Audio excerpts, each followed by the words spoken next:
उद्धव ठाकरे और संजय राउत के खिलाफ बीजेपी चुनाव आयोग पहुंच गई है। कार्रवाई करने की मांग की गई है। लोकसभा चुनाव की तारीख जैसे जैसे नजदीक आ रही है, राजनीतिक दलों के बीच सियासी तल्खी भी बढ़ती जा रही है। बीजेपी ने शिवसेना यूबीटी के नेता उद्धव ठाकरे और संजय राउत के खिलाफ चुनाव आयोग से शिकायत की है।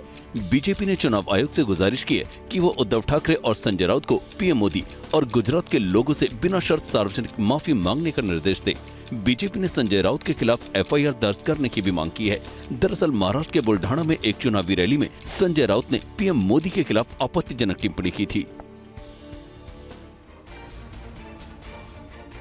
मध्य प्रदेश के लिए बीजेपी ने 40 स्टार प्रचारकों की लिस्ट जारी की है। लिस्ट में बीजेपी के किन नेताओं का नाम है, दिखाते हैं आपको रिपोर्ट। 40 नामों वाली इस लिस्ट में प्रधानमंत्री नरेंद्र मोदी समेत 7 केंद्रीय मंत्रियों के नाम हैं। इनमें राजनाथ सिंह, अमित शाह, नितिन गडकरी, ज्योतिरादित्य सिंधिया और स्मृति ईरानी का नाम शामिल है।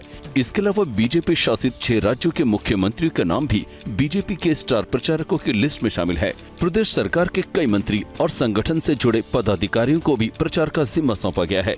हाल ही में कांग्रेस छोड़कर बीजेपी में शामिल हुए पूर्व केंद्रीय मंत्री सुरेश पचौरी को भी लिस्ट में जगह मिली है।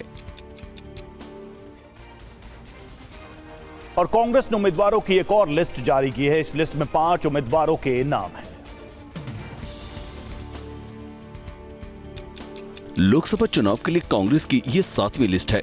इस लिस्ट में तमिलनाडु से 1 और छत्तीसगढ़ से 4 उम्मीदवारों के नाम हैं। कांग्रेस ने छत्तीसगढ़ की सरगुजा सीट से शशि सिंह को उम्मीदवार बनाया है। रायगढ़ से मेनका देवी सिंह कांग्रेस उम्मीदवार के तौर पर चुनावी मैदान में है। बिलासपुर से देवेंद्र सिंह यादव को कांग्रेस ने टिकट दिया है। कंकेर से बीरेश ठाकुर को चुनाव का टिकट दिया गया है। तमिलनाडु की महिला दुतुरई लोकसभा सीट से एडवोकेट आर सुधा को टिकट दिया गया है। इससे पहले कांग्रेस ने 25 मार्च को अपनी छठी लिस्ट जारी कर 6 उम्मीदवारों के नाम का ऐलान किया था।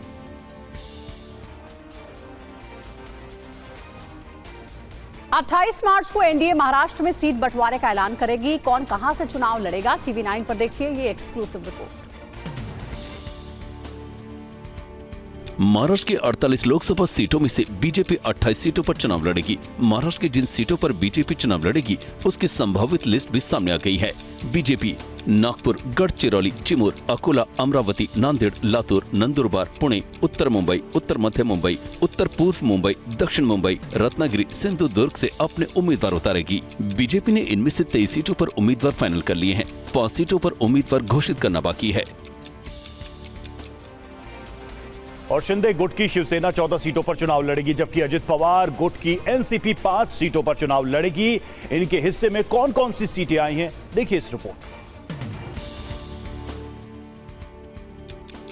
एकनाथ शिंदे की शिवसेना के हिस्से में जो सीटें आ सकती हैं, उनमें बुल्ढाना, यवतमाल, वाशिम, कोल्हापुर, छत्रपति संभाजीनगर, शिरडी, पालघर, कल्याण, ठाणे और दक्षिण मध्य मुंबई से चुनाव लड़ सकती है। सीट बंटवारे में अजित पवार गुट की एनसीपी के हिस्से में 5 सीटें आ सकती हैं। रायगढ़, बारामती, शिरूर, नासिक, धाराशिव सीट से चुनाव लड़ सकती है। राष्ट्रीय समाज पक्ष को 1 सीट मिल सकती है। राष्ट्रीय समाज पक्ष परभणी सीट से अपना उम्मीदवार उतार सकती है।